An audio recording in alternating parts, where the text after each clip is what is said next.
नमस्कार, आप देख रहे हैं हिंदी समाचार और मैं हूं आपके साथ शोभित श्रीवास्तव। आज की बड़ी राजनीतिक खबर गुजरात के मोरबी से सामने आई है।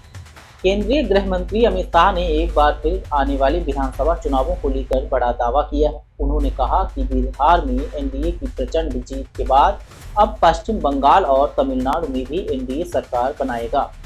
मोरबी में भाजपा के नवनिर्मित जिला मुख्यालय के उद्घाटन के बाद एक सभा को संबोधित करते हुए अमित शाह ने यह बयान दिया। उन्होंने कहा, भाजपा का दायरा देश की हर घुसपैठियों को बाहर निकालने का है। अमित शाह के मुताबिक घुसपैठियों को देश की लोकतांत्रिक प्रक्रिया में भाग लेने का कोई अधिकार नहीं है। इसके साथ ही उन्होंने कांग्रेस, तृणमूल कांग्रेस और अन्य विपक्षी दलों पर SIR यानी विशेष गहन पुनरीक्षण का विरोध करने का भी आरोप लगाया है। यह बयान पश्चिम बंगाल की मुख्यमंत्री ममता बनर्जी के उस पत्र के बाद आया है जिसमें उन्होंने मुख्य निर्वाचन आयुक्त को SIR को पुनः रोकने की मांग की थी। अमित शाह ने कहा है कि बिहार चुनाव के दौरान राजनीतिक विश्लेषकों ने भविष्यवाणी की थी कि एनडीए कमजोर है, लेकिन बिहार के लोगों ने एनडीए को 2/3 बहुमत देकर यह साबित कर दिया है कि प्रधानमंत्री नरेंद्र मोदी और मुख्यमंत्री नीतीश कुमार के नेतृत्व में सरकार का जनता पर भरोसा कायम है। प्रधानमंत्री नरेंद्र मोदी और मुख्यमंत्री नीतीश कुमार के नेतृत्व में सरकार पर जनता का भरोसा कायम है। उन्होंने आगे कहा, जो लोग समझ रहे थे कि भाजपा कमजोर है, उन्हें अब साफ समझ लेना चाहिए कि एनडीए पश्चिम बंगाल और तमिलनाडु दोनों जगह सरकार बनाएगा।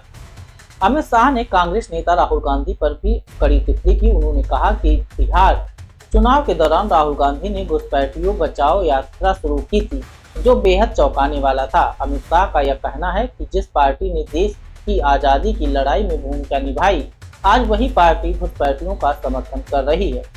और घुसपैठ को रोकना न केवल देश की सुरक्षा के लिए जरूरी है, देश की लोकतांत्रिक व्यवस्था को प्रदूषित होने से बचाने के लिए भी घुसपैठ को रोकना जरूरी है। मगर दुर्भाग्य की बात है, कुछ राजनीतिक दल एक घुसपैठिया हटाओ का जो अभियान है, इसको निर्बल करने में लगे हैं। और वो राजनीतिक दल चुनाव आयोग द्वारा जो SIR की प्रक्रिया चल रही है, मतदाता सूची का शुद्धिकरण जो चल रहा है, इसका खिलाफत कर रहे हैं।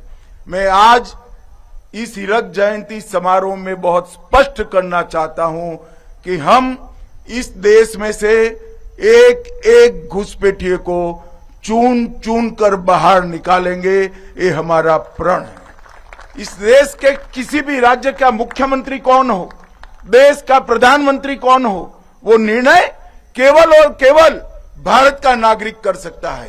कोई घुसपैठिए को अधिकार नहीं है कि हमारी लोकतांत्रिक प्रणालिका को वो प्रदूषित करे और हमारे लोकतांत्रिक फैसले को प्रभावित करे। मित्रों, SIR देश को एक प्रकार से हमारे लोकतंत्र को सुरक्षित करने का और निर्मल करने की प्रक्रिया है। मैं आज यहां से अपील करना चाहता हूं कि देश की जनता SIR की प्रक्रिया में जो चुनाव आयोग के द्वारा चल रही है, उसका पूरा समर्थन करे। और मैं आगाह भी करना चाहता हूं उन राजनीतिक दलों को जो घुसपैठियों के संरक्षण में लगे हैं। बिहार के चुनाव देश की जनता का मैंडेट है और वो मैंडेट घुसपैठियों की उपस्थिति के खिलाफ। जो दल घुसपैठियों को सुरक्षित करने के लिए, मतदाता सूची में सुरक्षित करने के लिए काम कर रहे हैं, उनको ज्ञात होना चाहिए कि देश की जनता कभी ऐसे इरादों का समर्थन नहीं करेगी। अमित शाह के इन बयानों ने देश के 3 बड़े राजनीतिक मैदानों बिहार, बंगाल और तमिलनाडु में नई बहस को जन्म दे दिया है। आने वाले चुनावों में क्या वाकई एनडीए अपने दावों को हकीकत में बदल पाएगा, इस पर सबकी नजरें टिकी हैं। फिलहाल के लिए इस बुलेटिन में बस इतना ही। आप बने रहिए हमारे साथ और देखते रहिए हिंदी समाचार। धन्यवाद।